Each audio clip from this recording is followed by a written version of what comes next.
अस्सलाम वालेकुम गाइस, क्या हाल है आपके। आई होप आप सब ठीक होंगे। और आज हम हिस्ट्री ऑफ यूएसए के अंदर neutrality phase of USA discuss करेंगे। प्रीवियस लेक्चर के अंदर हमने merits and D merits of US constitution देखे थे। और आज का जो हमारा टॉपिक है वो न्यूट्रलिटी फेज़ है यूएस का। बेसिकली ये बहुत इम्पोर्टेंट फेज़ था जिसके अंदर यूएस ने they decided that they would not indulge in others affairs specially Europeans. तो उनके अफेयर्स के अंदर इन्होंने खुद को इन्वॉल्व नहीं किया बल्कि आइसोलेट हो गए।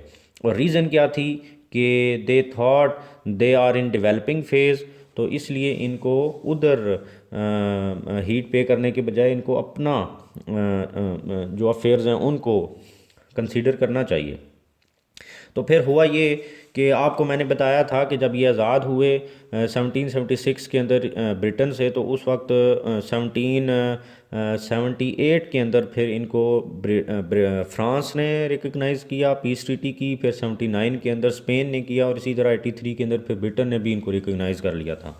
तो उन ट्रीटीज़ के अंदर इन्होंने कुछ म्यूचुअल डिफेंस ट्रीटीज़ भी की, कुछ इस तरीके की पीस ट्रीटीज़ भी की। और वो इस तरीके से उन ट्रीटीज़ के तहत ये कुछ चीज़ें ऐसी थी जिनके लिए ये बाउंड हुए हुए थे। तो आने वाले वक्त में वो ट्रीटीज़ किसी हद तक इनके लिए इश्यूज़ भी बने। तो हम आज डिस्कस करेंगे कि कैसे उन्होंने ट्रीटीज़ की थी और फिर फ्रांस के साथ स्पेशली वो ट्रीटी फिर इनके लिए कैसे एक इशू बना, और फिर इन्होंने ख़ुद को न्यूट्रल कैसे रखा और अपने आप को डेवलप किया उस सब चीज़ों से हट के। फ्रेंच रेवोल्यूशन आया 1789 के अंदर। पहला जो पॉइंट है, 1789 के अंदर जब फ्रेंच रेवोल्यूशन आया तो वहाँ पर बहुत सारी जो है वो मतलब प्रॉब्लम्स वो पब्लिक फेस कर रही थी। इकोनॉमिक कंडीशंस इतनी बेहतर नहीं थी और फिर वहाँ पर इन्फ्लेशन मतलब फूड सिक्योरिटी और ये सब चीज़ें मसले थे। अब हुआ ये कि फ्रांस ने डिमांड किया यूएसए कि हमने 1778 के अंदर जो आपसे ट्रीटी की थी, तो आप you are bound to help us according to that treaty, कि आप हमारी मदद करें। लेकिन यूएस ने कहा कि हम एक न्यूट्रलिटी फेज़ के अंदर हैं, we would not indulge ourselves into your affairs. तो हम आपके इन अफेयर्स के अंदर नहीं आएंगे, आप खुद अपने इशूज़ को रिजॉल्व करें। अच्छा, ये बात जो थी ये फ्रांस को अच्छी नहीं लगी कि इन्होंने हमारे साथ ट्रीटी की हुई है और उसके बावजूद ये हमारे हमसे बात भी नहीं कर रहे और हमारी मदद नहीं कर रहे। इस वजह से हुआ ये कि फ़्रांस इस बात से ऑफेंड हो गया। तो फ्रांस का जो एक एम्बेसडर था यूएस अपनी यूएस के अंदर फ्रेंच एम्बेसी में, तो उसने ना कुछ टफ वर्ड्स यूज़ किए यूएस के अगेंस्ट, क्योंकि वो उस ट्रीटी के अगेंस्ट अकॉर्डिंगली मदद नहीं कर रहे थे फ्रांस की।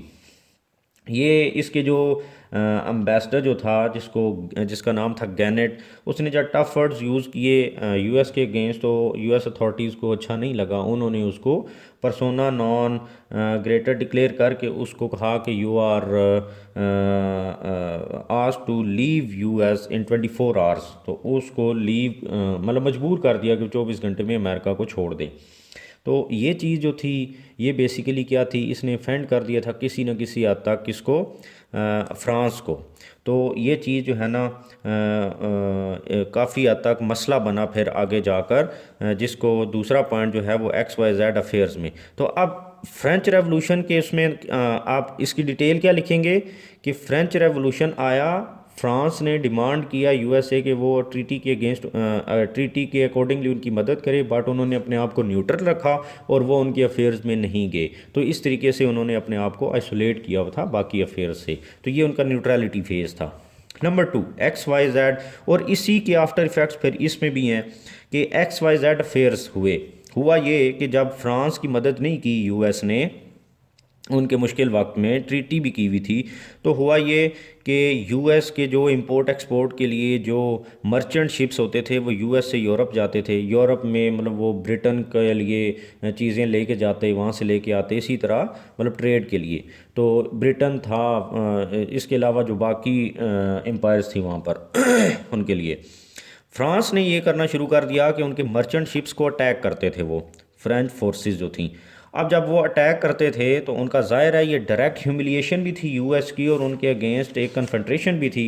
ये चीज़ मज़ीद जो है ना वो उसने तूल दी इस चीज़ को। फ्रांस ने मतलब यूएस के साथ अपने रिलेशन मज़ीद ख़राब किए इस वजह से। अच्छा हुआ ये कि यूएस से ना कुछ 3 लोग जो थे वो गए फ्रांस में। इनमें एक जो था वो पिंकने था, number 2 John Marshall and number 3 Gary.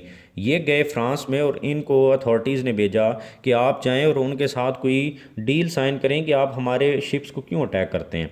तो टू रिज़ॉल्व दिस इशू इन्होंने वहाँ पर जाकर कुछ लोगों से बात की।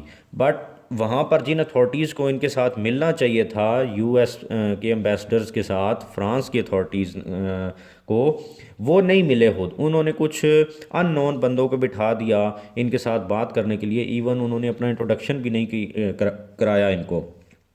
और उन्होंने डिमांड किए कुछ 1.2 मिलियन लीवरर्स, उस वक्त करेंसी थी ये। तो उन्होंने जब डिमांड की तो उन्होंने कहा कि आप अपना इंट्रोडक्शन भी नहीं करा रहे, without any reason you are attacking our merchant ships, तो ये आप तो हमारी ह्यूमिलेशन कर रहे हैं।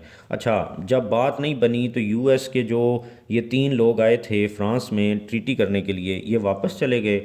और फिर उसके बाद हुआ ये कि फ्रांस जो था, जो यूएस था, उसने ये किया कि उसने कहा कि we would what we would do millions for defence but not a single cent for tribute to France. उन्होंने कहा कि हम एक तेला भी नहीं देंगे, एक सेंट भी नहीं देंगे फ्रांस को ट्रिब्यूट के लिए, लेकिन हम मिलियंस लगा लेंगे अपने डिफेंस के लिए, क्योंकि ये एक बहुत बड़ी ह्यूमिलेशन की जा रही है हमारी। We are a sovereign state, तो हमारे साथ उनको ट्रीटी करनी चाहिए, हमने अपने बंदे भेजे हैं।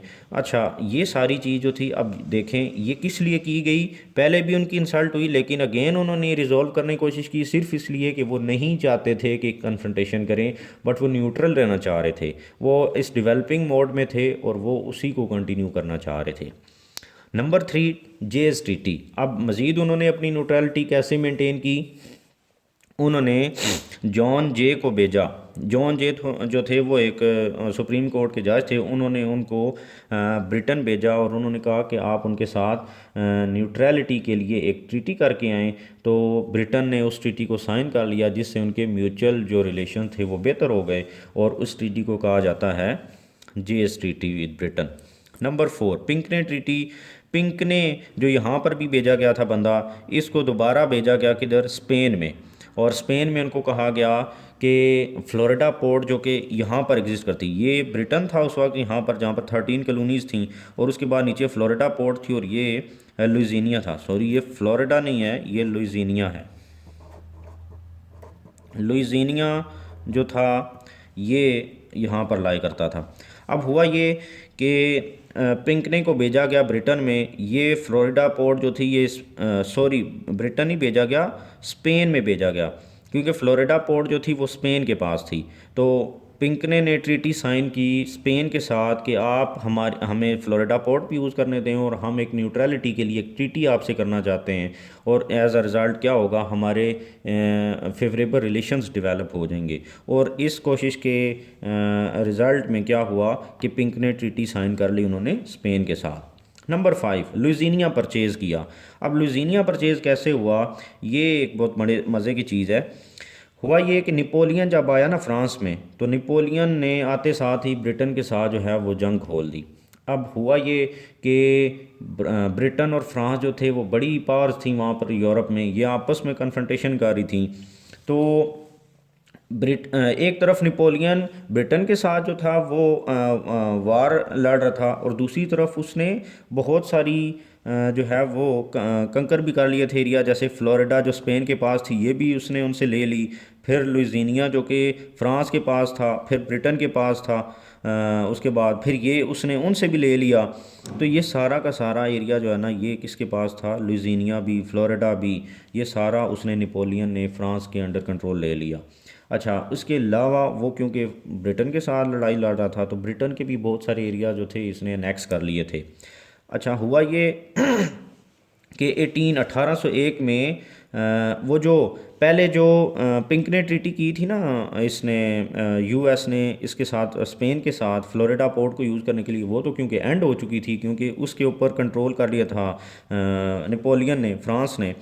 तो 1801 में जेफरसन जो था उस वक्त प्रेसिडेंट था किसका, यूएस का, तो उसने कुछ ऑफिशियल सेंड किए फ्रांस के अंदर कि ताकि फ्लोरिडा पोर्ट हम यूज़ करने के लिए ट्रीटी कर सकें किसके साथ, नेपोलियन के साथ।